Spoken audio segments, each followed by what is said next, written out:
Hello everyone, स्वागत है आप सभी का हमारे YouTube channel Agri Super Mind पे। आज हम बात करने वाले हैं फिजिक्स, केमिस्ट्री और बायोलॉजी से संबंधित सभी महत्वपूर्ण प्रश्नों की, जो कि आने वाले सभी एग्जाम की दृष्टि से काफ़ी महत्वपूर्ण होने वाले हैं। सो बढ़ते हैं हम लोग अपने क्वेश्चंस की तरफ, जो कि आज का हमारा पहला क्वेश्चन है। निम्न में से कौन सा प्रतिचुंबकीय है? फर्स्ट ऑप्शन है लोहा, सेकेंड ऑप्शन है निकिल, थर्ड ऑप्शन है कोबाल्ट, फोर्थ ऑप्शन है बिस्मथ। तो इसमें जो प्रतिचुंबकीय होता है वो बिस्मथ होता है, इसलिए इसका जो राइट आंसर होगा वो डी होगा। बढ़ते हैं नेक्स्ट क्वेश्चंस की तरफ।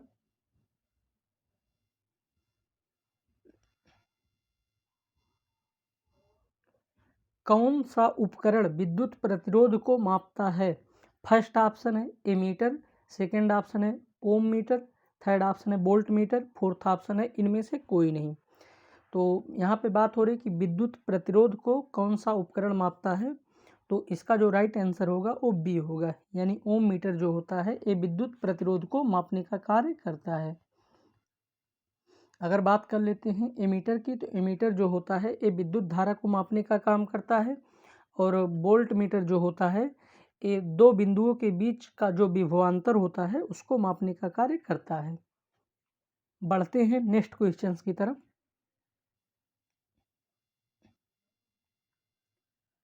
एक धारावाही चालक संबंधित है।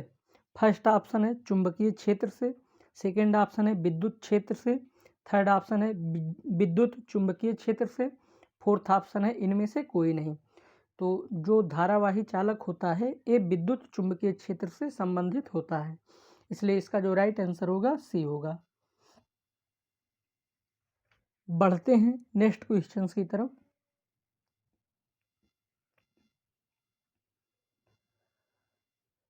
जेट इंजन का आविष्कार किसने किया था? फर्स्ट ऑप्शन है माइकल फैराडे ने, सेकेंड ऑप्शन है थॉमस सेवरी ने, थर्ड ऑप्शन है सर फ्रैंकलिन व्हिटल ने, फोर्थ ऑप्शन है कार्ल बेंज ने।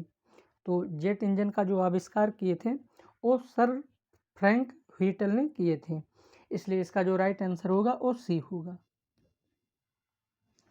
बढ़ते हैं नेक्स्ट क्वेश्चंस की तरफ।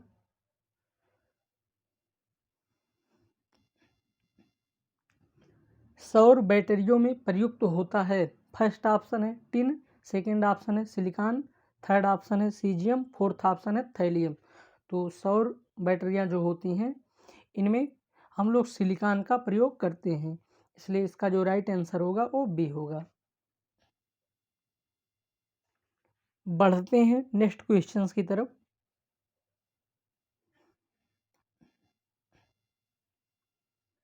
टेलीफोन का आविष्कार किसने किया था? फर्स्ट ऑप्शन है थॉमस बेरो ने, सेकेंड ऑप्शन है जेएल बेयर्ड ने, थर्ड ऑप्शन है एलेक्जेंडर ग्राहम बेल ने, फोर्थ ऑप्शन है जी मार्कोनी ने। तो टेलीफोन का जो आविष्कार किए थे वो एलेक्जेंडर ग्राहम बेल ने किए थे, इसलिए इसका जो राइट आंसर होगा वो सी होगा। बढ़ते हैं नेक्स्ट क्वेश्चंस की तरफ।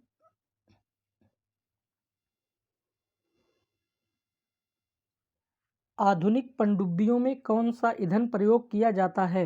फर्स्ट ऑप्शन है पेट्रोल, सेकेंड ऑप्शन है डीजल, थर्ड ऑप्शन है कोयला, फोर्थ ऑप्शन है नाभिकीय ईंधन।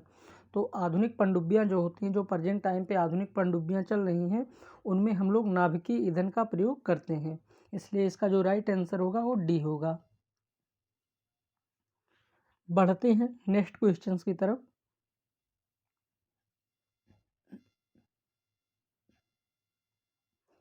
सेकेंड के लोलक की काल अवधि है।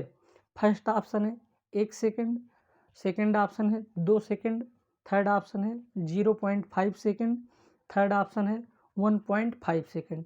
तो सरल लोलक का जो आवर्तकाल होता है वो 2 सेकेंड का होता है, इसलिए इसका जो राइट आंसर होगा वो बी होगा।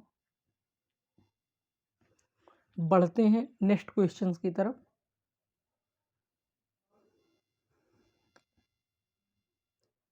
परमाणु शक्ति संयंत्र किस सिद्धांत पर काम करता है? फर्स्ट ऑप्शन है विखंडन, सेकेंड ऑप्शन है संलयन, थर्ड ऑप्शन है तापीय दहन, फोर्थ ऑप्शन है इनमें से कोई नहीं। तो परमाणु शक्ति संयंत्र जो होता है ये विखंडन के बेस पे कार्य करता है, इसलिए इसका जो राइट आंसर होगा वो ए होगा। बढ़ते हैं नेक्स्ट क्वेश्चंस की तरफ।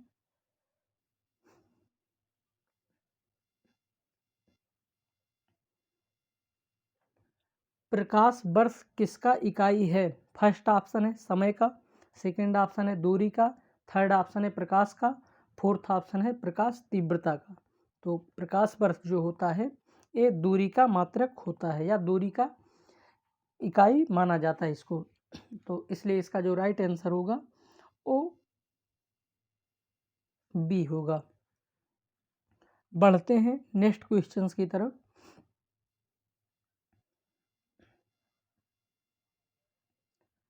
यहाँ से हमारा केमिस्ट्री का पोर्शन स्टार्ट होता है। वायु का मुख्य संगठन है। फर्स्ट ऑप्शन है कार्बन डाइऑक्साइड, सेकंड ऑप्शन है नाइट्रोजन, थर्ड ऑप्शन है हाइड्रोजन, फोर्थ ऑप्शन है ऑक्सीजन। तो वायु का जो मुख्य घटक होता है वो नाइट्रोजन होता है, इसलिए इसका जो राइट आंसर होगा वो बी होगा। बढ़ते हैं नेक्स्ट क्वेश्चंस की तरफ।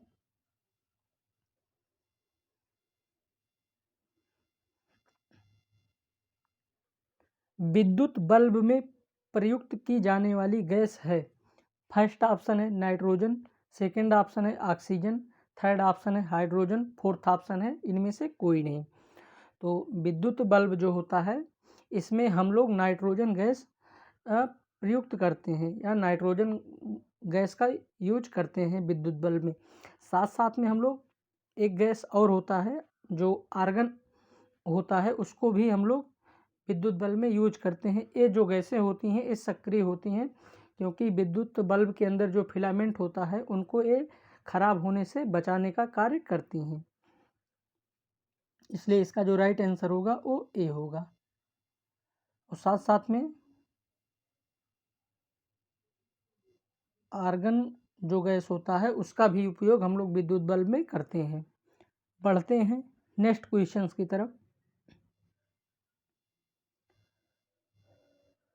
नाइट्रोजन की खोज किसने की थी? फर्स्ट ऑप्शन है चैडविक, सेकंड ऑप्शन है रदरफोर्ड, थर्ड ऑप्शन है न्यूटन, फोर्थ ऑप्शन है इनमें से कोई नहीं।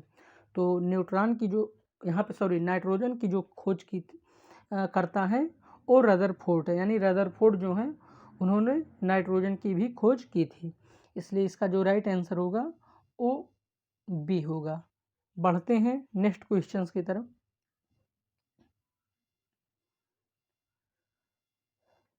हास्य गैस है। फर्स्ट ऑप्शन है नाइट्रिक ऑक्साइड, सेकंड ऑप्शन है नाइट्रस ऑक्साइड, थर्ड ऑप्शन है नाइट्रोजन डाइऑक्साइड, फोर्थ ऑप्शन है नाइट्रोजन पेंटाऑक्साइड। तो हास्य गैस की यहाँ पे बात हो रही है। तो हास्य गैस जो होता है ये नाइट्रस ऑक्साइड होता है। हास्य गैस में क्या होता है कि जब इस गैस को कोई इंसान सूंघ लेता है तो उसमें काफ़ी ज़्यादा मतलब वो हंसने हंसने लगता है, जो कि हास्य गैस का फार्मूला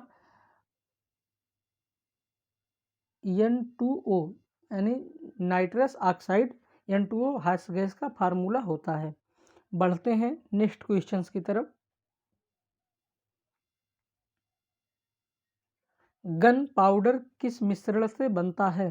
फर्स्ट ऑप्शन है चारकोल, सल्फर एवं पोटेशियम नाइट्रेट से, सेकंड ऑप्शन है पोटेशियम एवं सोडियम नाइट्रेट से, थर्ड ऑप्शन है पोटेशियम सल्फेट एवं चारकोल से, फोर्थ ऑप्शन है इनमें से कोई नहीं। तो जो गन पाउडर होता है ये चारकोल, सल्फर एवं पोटेशियम नाइट्रेट से बनाया जाता है, यानी इसका मिश्रण होता है। गन पाउडर का जो मिश्रण होता है वो चारकोल, सल्फर एवं पोटेशियम नाइट्रेट होता है। इसलिए इसका जो राइट आंसर होगा वो ए होगा। अगर बात करते हैं कि गन पाउडर की खोज किसने की थी, तो गन पाउडर की जो खोज किए थे वो रोजर बैंकर ने गन पाउडर की खोज की थी। बढ़ते हैं नेक्स्ट क्वेश्चंस की तरफ। पीतल में कौन कौन सी धातु पाई जाती हैं या होती हैं? फर्स्ट ऑप्शन है तांबा एवं टिन, सेकंड ऑप्शन है तांबा एवं जस्ता, थर्ड ऑप्शन है तांबा एवं लोहा, फोर्थ ऑप्शन है निकिल एवं जस्ता। तो पीतल जो होता है इसमें तांबा और जस्ता पाया जाता है, इसलिए इसका जो राइट आंसर होगा वो बी होगा। तांबा जिसको हम लोग कापर बोलते हैं प्लस जस्ता जिसको हम लोग जिंक बोलते हैं, ये दोनों पीतल में पाए जाने वाली धातु होती हैं। बढ़ते हैं नेक्स्ट क्वेश्चंस की तरफ।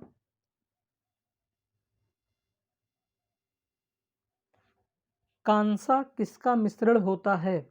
फर्स्ट ऑप्शन है तांबा एवं टिन का, सेकंड ऑप्शन है तांबा एवं जस्ता का, थर्ड ऑप्शन है तांबा एवं लोहा का, फोर्थ ऑप्शन है निकिल एवं जस्ता का।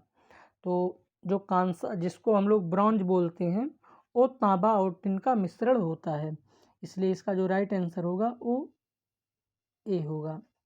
बढ़ते हैं नेक्स्ट क्वेश्चंस की तरफ।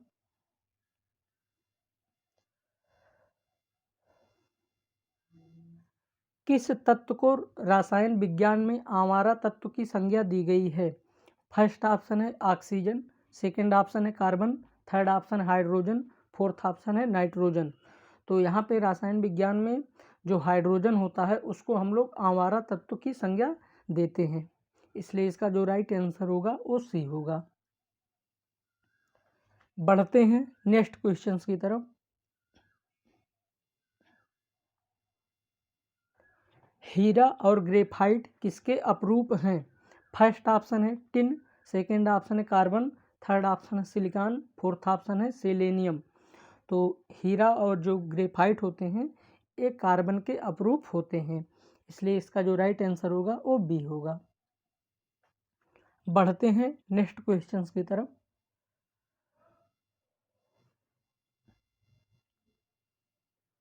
निम्न में से किसको पेंसिलों में प्रयोग किया जाता है? फर्स्ट ऑप्शन है सल्फर, सेकंड ऑप्शन है कोयला, थर्ड ऑप्शन है ग्रेफाइट, फोर्थ ऑप्शन है फास्फोरस। तो जो पेंसिल होते हैं, जो लिखने का काम हम लोग बचपन में करते हैं, उनमें कौन सा तत्व प्रयोग में लाया जाता है? तो ग्रेफाइट जो होता है वो पेंसिलों में प्रयोग किया जाता है, इसलिए इसका जो राइट आंसर होगा वो सी होगा, यानी पेंसिलों में ग्रेफाइट का प्रयोग किया जाता है। बढ़ते हैं नेक्स्ट क्वेश्चंस की तरफ।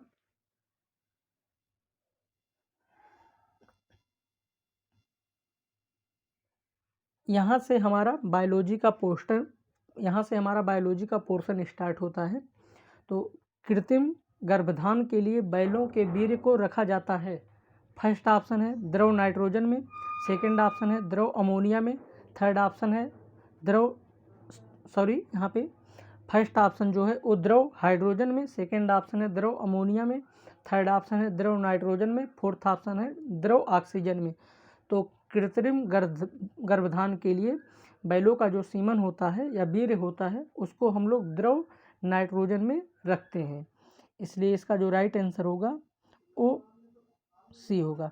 और यहाँ पे बात करते कितने अंश सेल्सियस पे या कितने डिग्री सेल्सियस पे रखा जाता है, तो ये -196 डिग्री सेल्सियस पर वीर्य के बैल को द्रव नाइट्रोजन में रखा जाता है।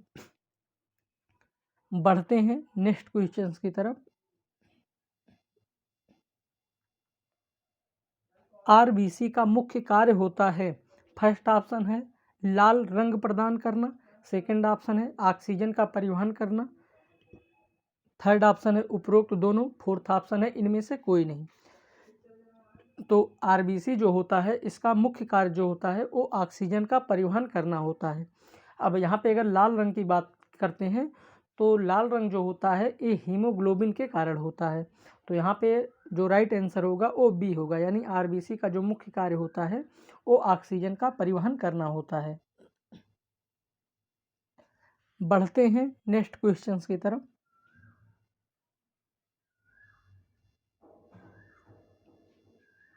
मानव शरीर में आरबीसी का निर्माण कहाँ पे होता है? फर्स्ट ऑप्शन है हृदय में, सेकंड ऑप्शन है यकृत में, थर्ड ऑप्शन है अस्थिमज्जा में, फोर्थ ऑप्शन है इनमें से कोई नहीं। तो मानव शरीर यानी हमारे शरीर में जो आरबीसी का निर्माण होता है वो अस्थिमज्जा में होता है, इसलिए इसका जो राइट आंसर होगा वो सी होगा, यानी अस्थिमज्जा को हम लोग बोन मैरो भी बोलते हैं। तो ये बोन के बीच में जो हड्डियां होती हैं, हड्डियों के बीच में बोन मैरो पाया जाता है जिसमें आरबीसी का निर्माण होता है। बढ़ते हैं नेक्स्ट क्वेश्चंस की तरफ।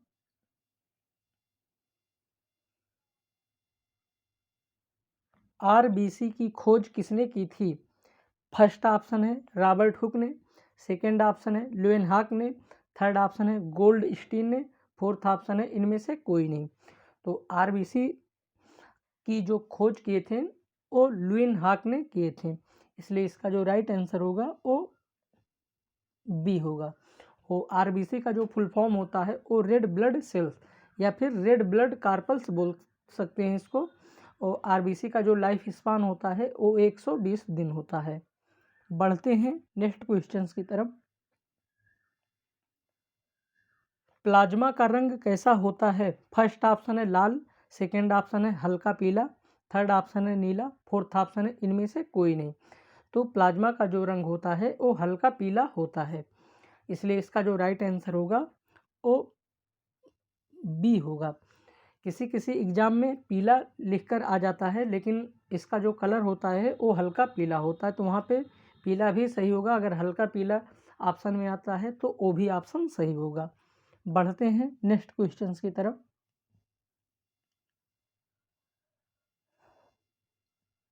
भ्रूण अवस्था में आरबीसी का निर्माण कहाँ पे होता है? फर्स्ट ऑप्शन है यकृत में, सेकंड ऑप्शन है फेफड़ा में, थर्ड ऑप्शन है हृदय में, फोर्थ ऑप्शन है इनमें से कोई नहीं। तो भ्रूण अवस्था की यहाँ पे बात हो रही कि जब एक बच्चा अपनी माँ के पेट में होता है तो उसमें आरबीसी का निर्माण कहाँ से होता है?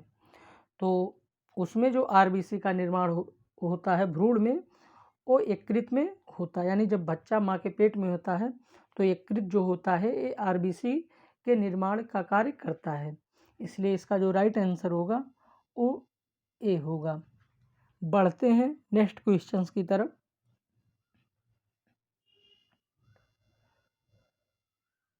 कौन सा विटामिन रक्त का थक्का बनाने में मदद करता है? फर्स्ट ऑप्शन है विटामिन ए, सेकंड ऑप्शन है विटामिन बी, थर्ड ऑप्शन है विटामिन सी, फोर्थ ऑप्शन है विटामिन के। तो रक्त का थक्का बनाने का जो विटामिन कार्य करता है वो विटामिन के होता है, इसलिए इसका जो राइट आंसर होगा वो डी होगा। हमें जब कहीं पे चोट लग जाती है तो चोट लगने के बाद कुछ देर बाद हम लोग को देखने को मिलता है बॉडी के पार्ट पे जहाँ पे चोट लगी होती है वहाँ पे क्लॉट सा मतलब हो जाता है, यानी उस पर कवरिंग आ जाती है।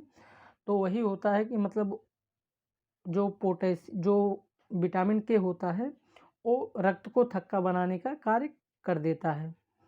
बढ़ते हैं नेक्स्ट क्वेश्चन की तरफ।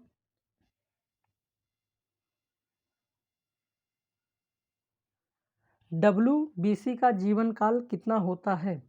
फर्स्ट ऑप्शन है 4 से 6 दिन, सेकंड ऑप्शन है 2 से 4 दिन, थर्ड ऑप्शन है 6 से 8 दिन, फोर्थ ऑप्शन है इनमें से कोई नहीं। तो WBC का जो जीवन काल होता है ये 2 से 4 दिन का होता है, इसलिए इसका जो राइट आंसर होगा वो बी होगा। बढ़ते हैं नेक्स्ट क्वेश्चन की तरफ।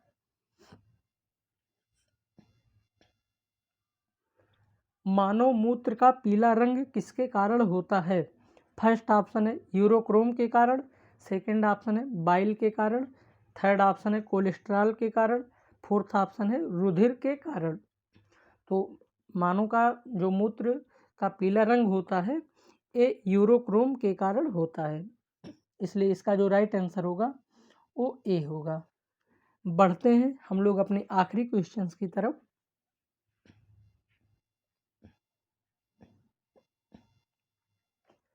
आम में कौन सा विटामिन पाया जाता है? फर्स्ट ऑप्शन है विटामिन ए, सेकंड ऑप्शन है विटामिन बी, थर्ड ऑप्शन है विटामिन सी, फोर्थ ऑप्शन है विटामिन डी। तो आम में विटामिन ए पाया जाता है, इसलिए इसका जो राइट आंसर होगा वो ए होगा। और यहाँ पे अगर बात करते हैं IU की, तो आम में कितना विटामिन पाया जाता है? आम में 4800 IU यानी इंटरनेशनल यूनिट इसका मतलब होता है। तो आम में 4800 IU विटामिन पाया जाता है, यानी आम में सबसे ज़्यादा विटामिन ए पाया जाता है, इसलिए इसका जो राइट आंसर होगा वो ए होगा। आज का हमारा वीडियो यहीं तक, मिलते हैं नेक्स्ट वीडियो में। तब तक के लिए good luck, take care, bye bye.